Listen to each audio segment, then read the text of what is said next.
Hei sobat film, kali ini saya akan mencoba membahas alur cerita film yang berjudul Wicked yang dirilis tahun 2022.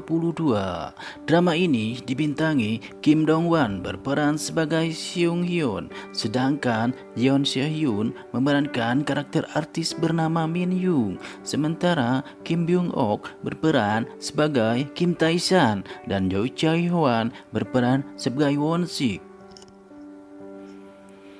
Kisah bermula ketika skandal mengejutkan terungkap di sekitar profesi pekerjaannya yang harus diungkapkan untuk bertahan hidup. Suatu hari, seorang wanita mengetuk pintu rumah Seung Hyun yang menjalankan perusahaan perbaikan ponsel dan pemulihan data.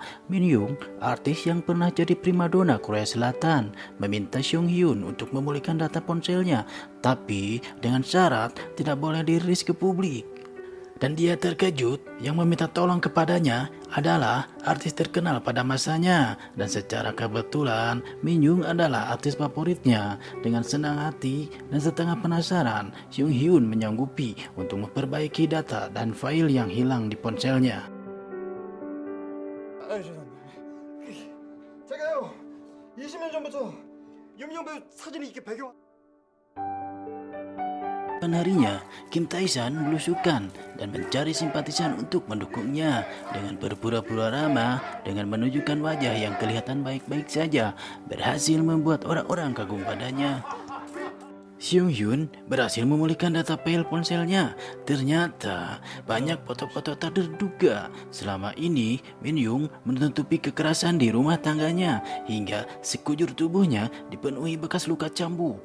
Dan hal itu dilakukan oleh seorang calon presiden.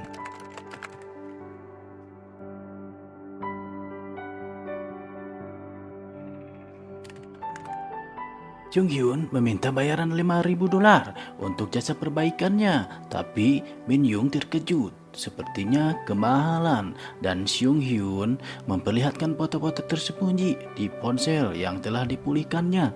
Min Young langsung menghargai keterampilan pekerjaannya dengan membayarnya $30.000 lebih dari yang diminta.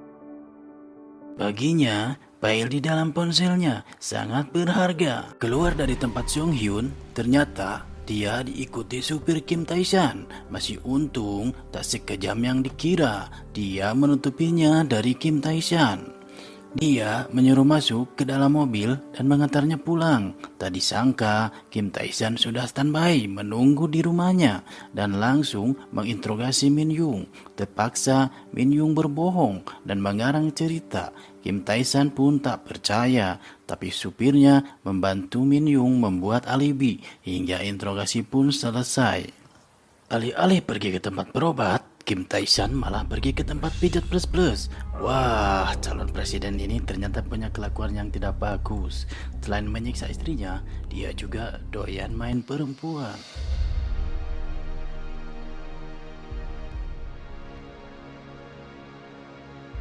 Sementara Won Sik dan Seung Hyun sedang makan-makan dan berbicara tentang masalah Min Young.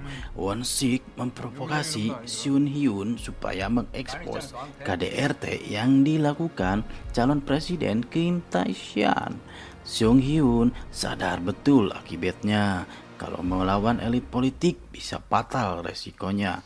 Tapi Won Sik terus memprovokasinya. Dia berkata bahwa tak seharusnya Min Young yang kau sukai dilecehkan, tetapi kau hanya diam saja. Seung Hyun pun mulai terpengaruh.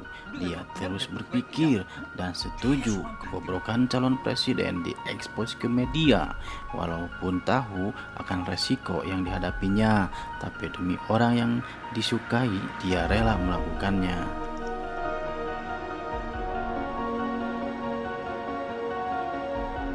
Mereka mulai mengekspos ke publik, tapi cuma beberapa jam artikelnya sudah menghilang di media karena begitu kuatnya kekuatan Kim Tae San hingga tak bisa disentuh hukum. Celakanya, orang yang menyebarkan berita pun sudah terlacak olehnya hingga Min Young pun jadi sasaran kemarahan Kim Tae San. Tak lama kemudian, sekelompok orang menggeledah kantor Seung Hyun.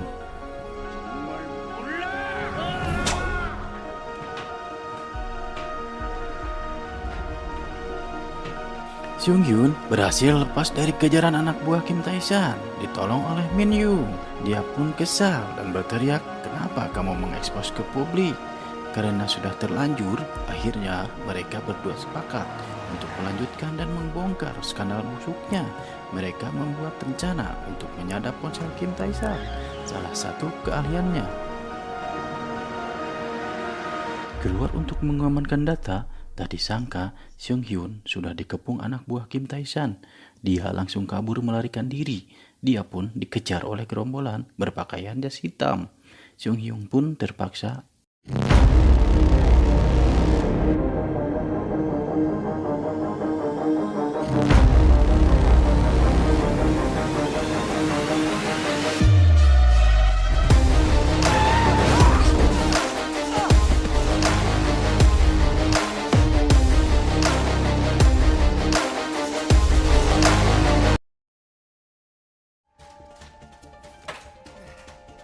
Min Yung dengan sengaja menumpahkan sushi yang dibuatnya agar dia mempunyai alasan untuk keluar rumah.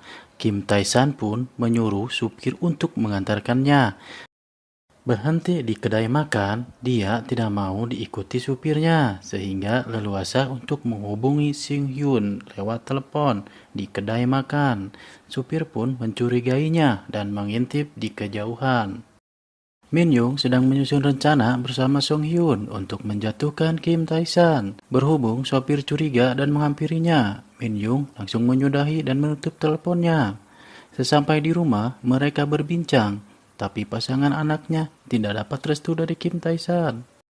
Waktu malam hari, di saat Kim Tae-san sedang di ruang kerja, Min Yung memasukkan obat tidur ke minumnya supaya dia bisa leluasa dan mengotak-atik ponsel Kim Tae-san supaya bisa diretas oleh Seung Hyun.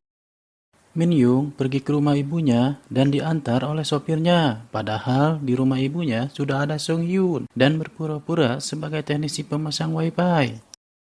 Setelah di rumah ibunya, Min Yung sengaja membeli 2 ponsel untuk jaga-jaga dan ternyata dihampiri anak buah Kim Tae-san yang sudah curiga padanya. Dia disekap di salah satu kamar hotel. Seung Hyun meminta bantuan Kang Yora dibarter dengan informasi tentang Kim Tae-san. Kang Yora pun menyelamatkan Min Yung dan membawanya keluar dari hotel.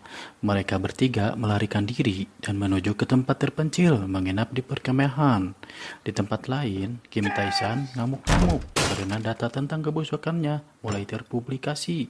Tae-san pun menyuruh menangkap Min Yung secepat mungkin. Seung Hyun menenangkan Min Yung. Ternyata Kim Tae-san memanggil menantunya ke villa. Di situ Min Yung curiga dan menyuruh anak tirinya Kim Ge-chol untuk pergi ke villa. Mereka bertiga mengintip dari kejauhan apa yang dilakukan Kim Tae-san. Sesampainya di villa, ternyata Kim Tae-san menyuruh menantunya melayani hasrat bejatnya. Menantunya juga tanpa keberatan melayaninya. Won-sik yang sedang mengamati situasi di dalam mobil dihampiri sekelompok orang dan ternyata itu anak buah Kim Tae-san. Dia sudah terlacak dan langsung ditangkap. Tak lama kemudian, Seung Hyun dan Min Yung pun terlacak keberadaannya. Mereka pun lari dan dikejar. Sialnya, Min Yung tak kuat lari dan terjatuh. Akhirnya mereka pun tertangkap. Tapi Seung Hyun masih sempat menelepon kotak darurat dan melempar ponselnya sebelum tertangkap. Mereka dibawa dan berlutut di hadapan Kim Tae-san. Kim Tae-san memperingati Min Yung dan Seung Hyun meminta Kim Tae-san melepaskan mereka. Tapi tak dihiraukan. Kim Tae-san menyuruh dengan paksa untuk menembak Won-sik. Di bawah tekanan, bagi Min Yung tak ada pilihan.